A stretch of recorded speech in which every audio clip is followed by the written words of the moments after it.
We are here to ask for his insight about leadership. Our main objective for this interview is to engage us with workplace leader through interview in order for us to gain insights into leadership roles, workplace dynamics, and career development. Question number 1. Can you please introduce yourself and describe your role within the organization? So, by the way, my name is Carl Lagano, and I'm a co-owner of a car rental. So, nag-start na siya pag last year kay tungod po niya sa mga barkada nga na bitaw mga business bitaw nga about car rentals. So, mao na siya. Question number 2. How did you start your career in this field and what led you to your current role?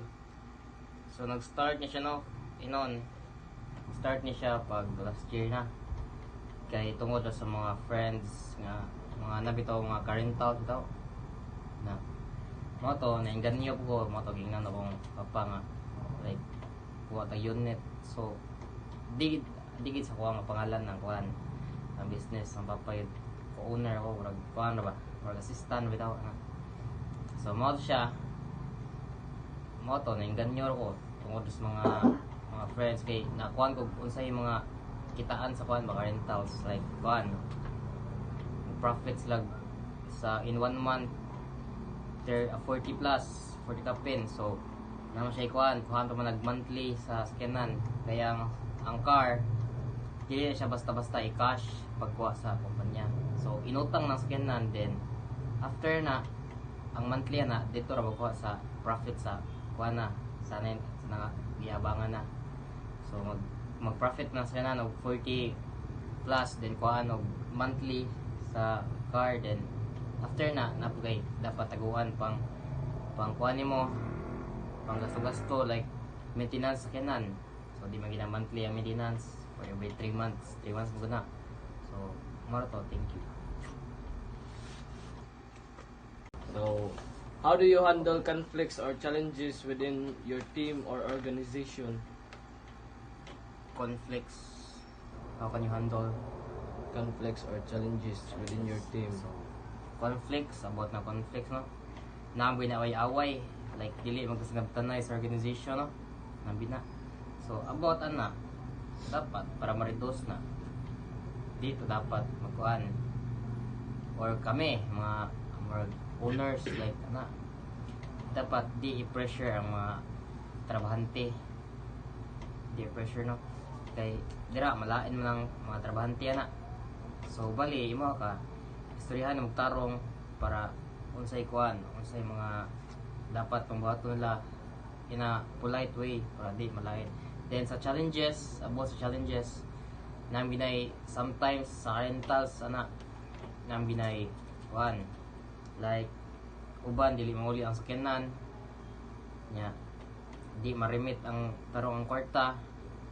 So ana buhaton na dapat mag-meet i-briefing yung sa daan if magkaingana mo gani magkadiunsa man unsay mga punishments or ikahatag nga parusa para sila og magkaingana. So dapat ingam sa daan para ma-aware sila og ma-aware na sila og unsa bitaw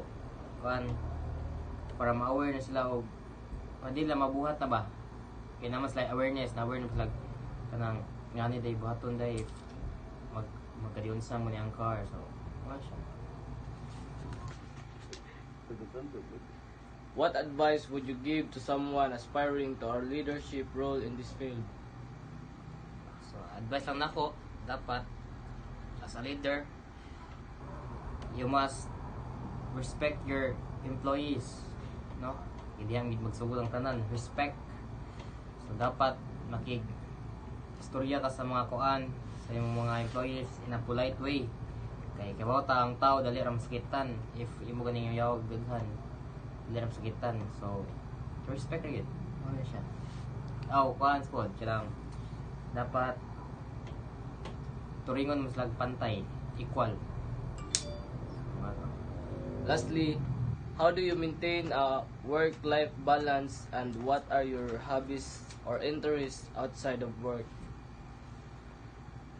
Yan. How do you maintain a work-life balance, and what are your hobbies or interests outside of work? Kuan ra, like interest ba? Kuan. Kana